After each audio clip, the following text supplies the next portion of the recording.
Assalamualaikum warahmatullahi wabarakatuh. Perkenalkan, nama saya Nanang Gunawan, SPD, Angkatan 20, Kelompok 1, Pengampu Materi Abnormalia SSTM Kes, Lacar CPNS 2021 BPSDM Provinsi Sumatera Utara. Sebelum kita masuk mind mapping anti korupsi, kita akan membahas tentang arti korupsi. Korupsi berasal dari bahasa Latin corruptio dan corruptus, yang berarti kerusakan atau kebobrokan.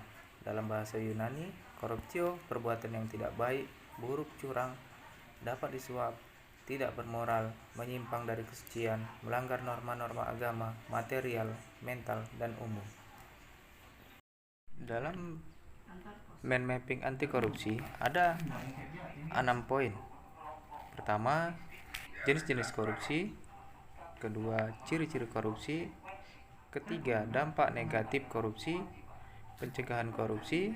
Kelima, tipologi korupsi. Keenam, nilai-nilai dasar anti korupsi. Pertama, jenis-jenis korupsi. Poin pertama, kerugian keuangan negara. Kedua, suap menyuap. Ketiga, penggelapan dalam jabatan. Keempat, pemerasan. 5, perbuatan curang. 6, benturan kepentingan dalam pengadaan. 7, gratifikasi. Ciri-ciri korupsi. Pertama, dilakukan oleh lebih dari satu orang. Kedua, merahasiakan motif atau ada keuntungan yang diraih. 3, berhubungan dengan kekuasaan atau kewenangan tertentu. 4, berlindung di balik pembenaran hukum.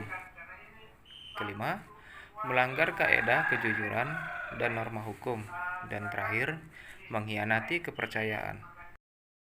Dampak negatif korupsi dari tatanan politik, ketidakstabilan politik, pengambil alihan kekuasaan, hilangnya bantuan luar negeri, hilangnya kewibawaan pemerintah. Dari tatanan ekonomi, pemborosan sumber-sumber, larinya modal ke luar negeri, gangguan terhadap perusahaan, gangguan penanaman modal.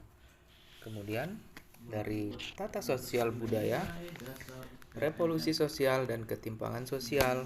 Kemudian dari ketatanan administrasi, tidak efisien, kurangnya kemampuan administrasi, hilangnya keahlian, hilangnya sumber-sumber negara, keterbatasan kebijaksanaan pemerintah, dan pengambilan tindakan-tindakan represif. Pencegahan korupsi. Pertama, perbaikan sistem. Poin-poinnya: peraturan perundangan, reformasi birokrasi, menegakkan etika profesi dan tata tertib lembaga. Kemudian penerapan prinsip good government. Kemudian poin yang kedua, perbaikan manusia,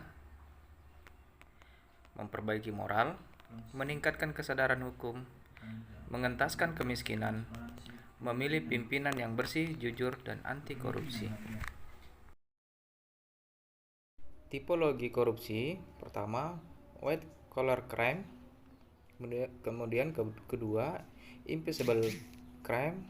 Kemudian low visibility. Kemudian extraordinary crime. Kemudian welfare crime. Kemudian public power atau economic power. Kemudian professional violator. Nilai-nilai dasar anti korupsi adalah jujur, peduli, mandiri, disiplin, tanggung jawab, kerja keras, sederhana, berani, dan adil.